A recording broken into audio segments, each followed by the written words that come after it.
So now we are ready to change to the next stage in this event. So they all went through a lot of different changes over this 12 weeks. So there is a little bit more to them. We will get back to them. But we are now ready to switch gears and pay attention to now our community partners who gave us these wonderful opportunities and wonderful projects. So now we want them to reflect on what the interns have done for this past 12 weeks. So essentially we are asking them to reflect what is the biggest big reveal for them from this project, what that means for their organization, and how are they going to use it moving forward, right, for their organization point of view. So with that, first we would like to invite Lucy to come to the stage, Dr. Lucy Chen to stage and reflect for Cathedral Arts.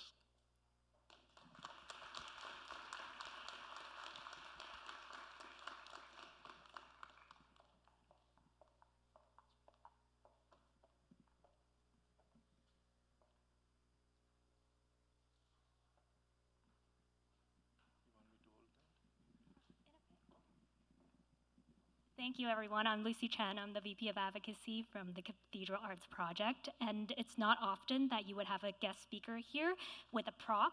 I want to say that because this is my third year on this stage, and there is a reason why I keep coming back, is because of the incredible work of DSSG. So I want to thank Karthik and also Dan for your incredible work, as well as the interns.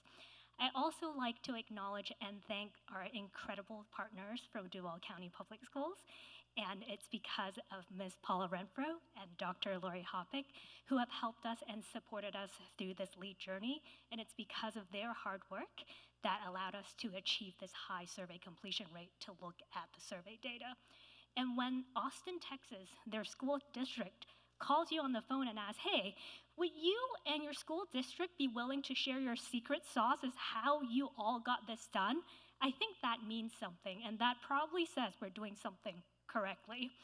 So this project has enabled us to look at the needs of our community, and I actually want to tell you what happened 2 years ago when I was standing on this stage.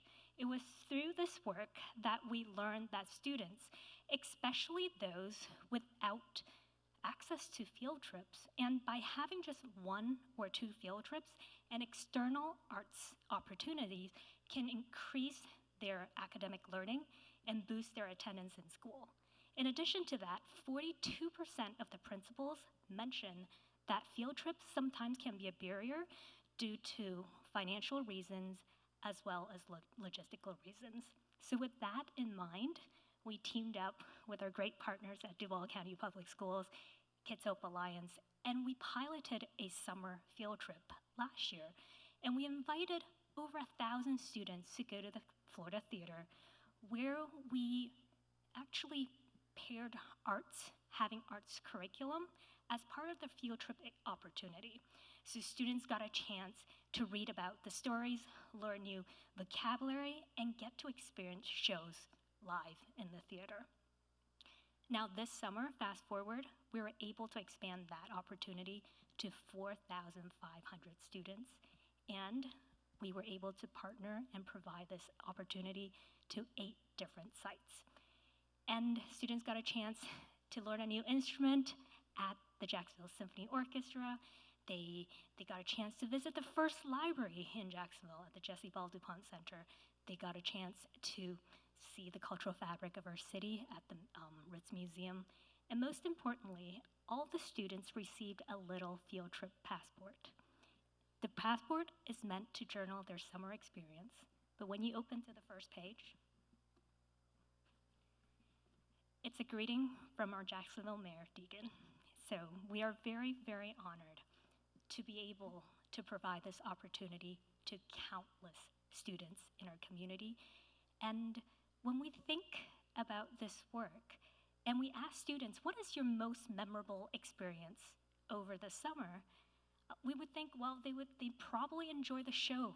They probably love sitting in the theater at a historic theater that's over 100 years. But a lot of the students said It's actually through the field trip where they cross a bridge to the other side of Jacksonville. So I'm going to invite Karthik to show us that little picture. And with that in mind, we invited our field trip participants to create a mosaic of our city. And this is the bridge that they created. And each student got a piece of the mosaic, and together they created this picture of our city. This bridge connects the north and the south of our city, the east and the west. It connects us all together, and this DSSG project is connecting data with what we're able to do with actionable results. So that is the reason why I brought this prop and also this picture to showcase why this work is so important. And I want to thank, again, DSSG, our school district, our mayor's office for all of the support in this work. So thank you.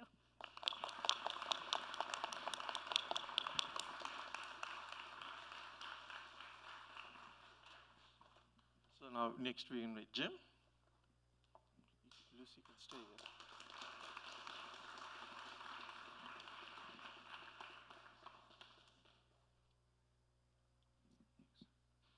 So I was feeling really bad because I did not bring any props or artwork. And then Dr. Chen mentioned this was her third year, so I guess I'm okay. If we're invited back, we'll work on some artwork. Well, and our logo is a bridge, so we already know what we're going to do. Anyway, so I want to echo the huge thanks to the UNF team, to the students who participated. It was really exciting watching you guys work as a team, and to our JALA staff who were here, who helped participate. I want to thank them as well. So since I don't have a visual aid, I'm actually going to answer the questions that I was told to answer. So what's the project's big reveal? I think the thing for us, the takeaway for us, was challenging assumptions. And by the way, all of the presentations challenged assumptions. I think the last one for Florida Health Justice, with whom we partner and co-counsel on some of these cases, was a big challenge of personal assumptions for me. I assume that I know who is experiencing eviction, right? We know what Florida law is. Florida law is breathtakingly one-sided. It's very fast. If you're served with an eviction notice, you have 5 days to do two things, and that's to file a response in court and deposit all of the claimed rent with the clerk of court. And if you don't do those two things in 5 days, on the 6th day, the landlord can ask the judge to default you and enter a judgment against you. That's how fast Florida is. It's the most one-sided eviction law in the country for a reason. And I think I assumed, and our team assumed, that we knew who was being evicted, but particularly showing the cohort of veterans who, again, we assume are a group of individuals who know they have access to more services. They know they have access, for example, to vouchers that assist veterans who are homeless. But the data showed that that assumption was incorrect. And I think that was a huge value to us in asking us to pay more attention to our assumptions and to the people who need our services. We've heard anecdotally about this, right? We've heard that our firefighters, our police officers, our teachers, our military enlisted personnel no longer can live near where they work. So having that assumption proven was valuable, but I think the more interesting thing was challenging assumptions that we had, particularly about our vets, that the data revealed. What will be the impact on your organization in addressing your wicked problem? So we went into this knowing we had a bad business model. Legal aid has a bad business model. Lawyers have a bad business model because we rely on clients to come knock on our doors. So if you're lower income, or if you're a vet who doesn't know they have access to services, and you don't know what to do, and you only have 5 days to do it, and we know that stress isn't positive for your decision-making process, this helps us figure out how to get to people in those 5 days. One of the things we have uniquely is, as legal aid, we can solicit, right? There's a rule against lawyers soliciting clients. It has to do with the lawyers who have all the billboards. We are an exception to that rule. We can solicit clients. We can reach out to people and say, we've identified a legal issue and we think we can help you. And I think this is pointing the way to us being able to do that. And what are the next steps? As our presentation team already pointed out, when we were selected for this project, we actually hired a full-time data analyst. And I think that was a huge, it will be a huge benefit to us going forward. Mitchell is a recent UCF grad, went to high school locally, and part of what we struggled with, as I think many nonprofits do, is when we're dealing with these issues, when we're dealing with data, and how does data point us to solutions, we sort of glom on to people who already have day jobs. So our previous data analyst, Alamar, who's here, his day job is actually the paralegal in our veterans unit. And so having Alamar add to his day job is not a great business model. Adam, who's here, who runs our consumer unit and handles most of our class action cases, having Adam add an extra duty, having Isaiah, who runs our fair housing unit, add an extra duty, having Kim, who is our COO, add any duties is not a good business model. And so bringing Mitchell on board, introducing him to the rest of the team, introducing him to the few data scientists that do this work within legal aid nationwide is, I think, really going to help us get a jump start on implementing the recommendations of DSSG. So huge thanks to the UNF team. It was amazing to watch them work. I grew up in Silicon Valley, although that didn't take, because obviously I went to law school. I made some bad career choices. So huge thank you, and it was a great experience working with the team. Thank you.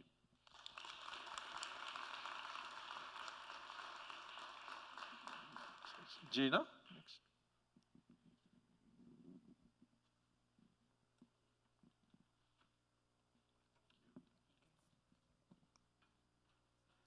Thank you. I'm Gina Gallo. I'm the consultant working with FPN on their census and civic engagement issues. The entire small but mighty FPN team is in Tallahassee working on the important work of improving math education in Florida. So you are stuck with me, but this is my favorite topic, so if you need to give me the zip it about census, it's happened before.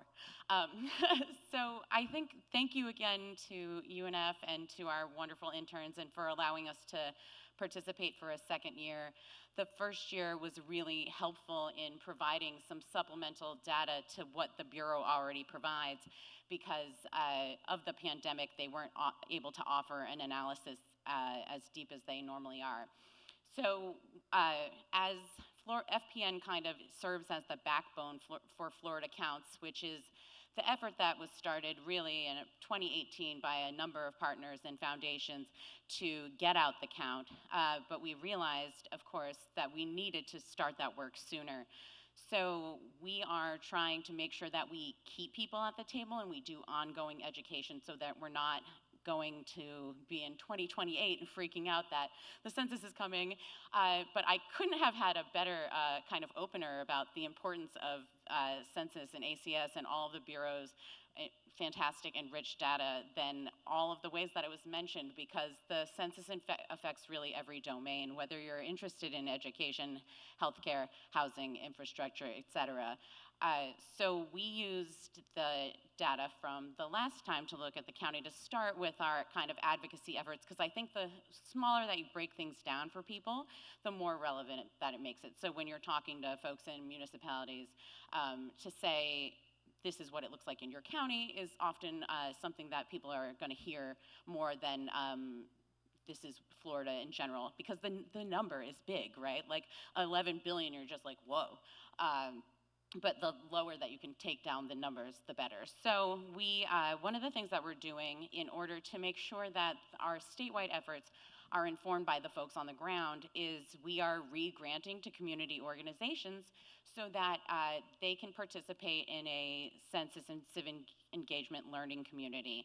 And the first year that we did that, we had 11 organizations throughout the state, and due to the generosity of our funders, this year we have 36, which is really exciting. And so we, when we were kind of deciding like who to bring on board, we were looking at the counties that have the highest N undercount. And we are going to use it for a variety of other purposes, but like that helped us figure out like, you know, we really need to have representation for this county or that one.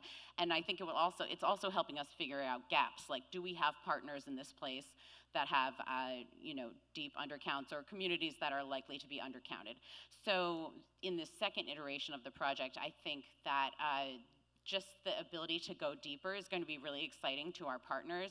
I think one of the most interesting findings for us, and I can't wait to get my hands on that tableau, is the clustering. And so one of the things that we're trying to do is build like a network of people, because you've got a lot of smaller organizations that don't have tons of resources, right? Like if you work in a small nonprofit, you wear 17 hats.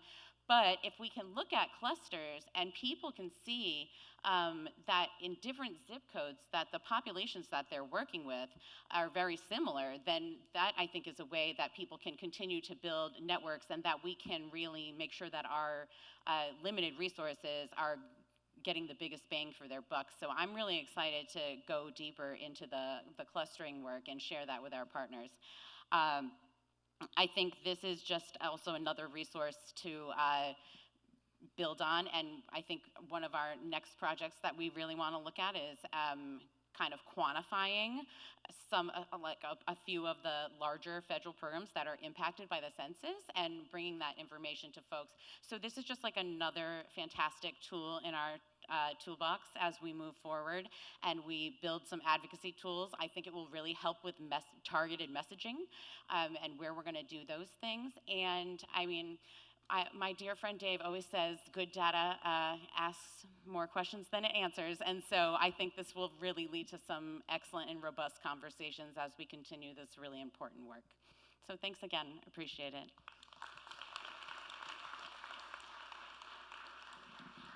Next we invite Ronnie.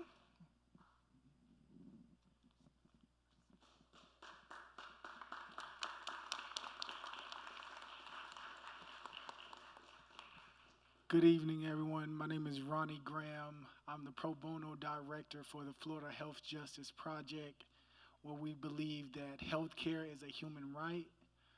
Obviously, as Michael, John, and Rebecca showed you all, it's not a right that is enjoyed by all. I would like to thank Dr. Karthik and Dr. Dan for leading Michael, John, and Rebecca. I want to keep saying their names. I know specifically that John and Michael are looking for jobs, and I can't speak to all of the interns. I know that they did a great job by how prepared they were, but I personally witnessed Michael's, John, and Rebecca's passion, interest, and explaining data to individuals like myself who is an attorney very well, so kudos to them.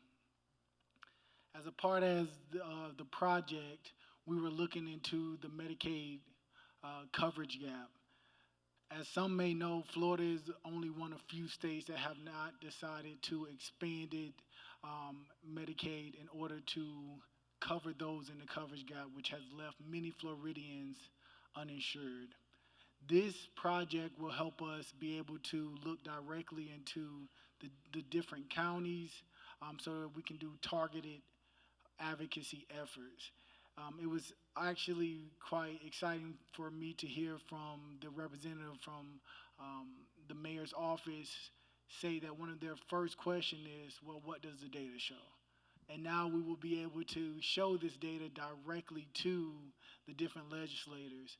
We also plan to use this information to further educate individuals who are not just legislators, but who may be willing to join us and want to advocate with us. Additionally, We just got done with a federal trial against the state of Florida. I think that we would have loved to have this data for that trial as well. Some of the next steps that we see for in using this program is, and this is from our executive director, Allison Yeager, who's a phenomenal woman. She said that we will look to further collaborate with data scientists to refine our approaches and continue to monitor the impact of any policy changes we advocate for. This partnership has reaffirmed for us the power of data in driving social justice, data to action. And we are committed to making it a core part of our strategy moving forward. Thank you.